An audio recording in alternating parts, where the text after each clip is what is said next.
రామరాజు ధీరజ్ని అక్కడ పెట్టి వేదవతితో ఇలా అంటూ ఉంటాడు. రేపటి నుండి వాడిని డెలివరీ బాయ్ పనికి వెళ్ళొద్దని చెప్పు. వాడు ఆ పనికి వెళ్లకుండా ఉంటే నేనే వాళ్ళకి డబ్బులు ఇస్తాను. వాళ్ళ చదువులకి వాళ్ళ ఖర్చులకి నేనే నా చేతులతో స్వయంగా డబ్బులు ఇస్తాను. వాళ్ళని ఆ పనిలోనికి వెళ్ళొద్దని చెప్పు అని చెప్పి వేదవతితో అంటాడు.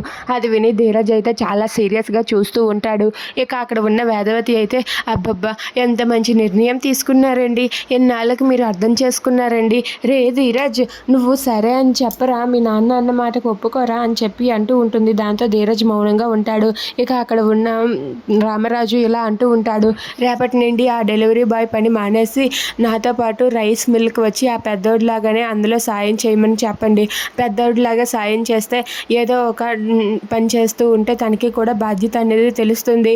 నేను కూడా వాళ్ళ ఖర్చులకి వాళ్ళ చదువుకి డబ్బులు ఇస్తానని చెప్పి అంటూ ఉంటాడు. అది వినగానే వేదవతి అయితే సరే అని చెప్పరా అని చెప్పి వేదవతి అంటూ ఉంటుంది. దాంతో ధీరజ్ అయితే కుదరదమ్మా, నేను ఆ డెలివరీ బాయ్ ఉద్యోగం మానేయను అని చెప్పి అంటూ ఉంటాడు. అది వినగానే వేదవతి, రామరాజు వీళ్ళందరూ కూడా ఒక్కసారిగా షాక్ అయిపోతారు. ఇక ఆ రామరాజు అయితే ఎందుకు రా కుదరదు అని చెప్పి సూటిగా అడుగుతూ ఉంటాడు. దాంతో ధీరజ్ అయితే కుదరదన్నానా, కుదరదే, నన్ను వదిలేయండి అంటూ అక్కడి నుండి వెళ్ళిపోతాడు.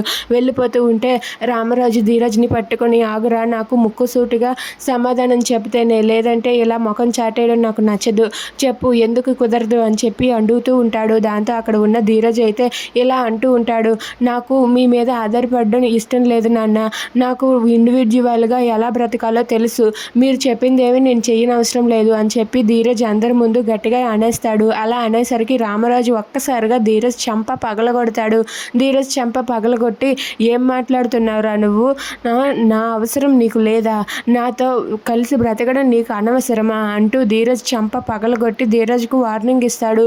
అది చూసి ధీరజ్ ఒక్కసారిగా షాక్ అయ్యి అలా ఉండిపోతాడు. ఇక వేదవతి, ప్రేమ వాళ్ళు కూడా ఒక్కసారిగా కంగారు పడుతూ ఉంటారు.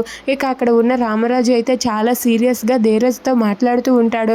అది విని ధీరజ్ అయితే ఏం అనుకున్నా మౌనంగా చూస్తూ ఉంటాడు.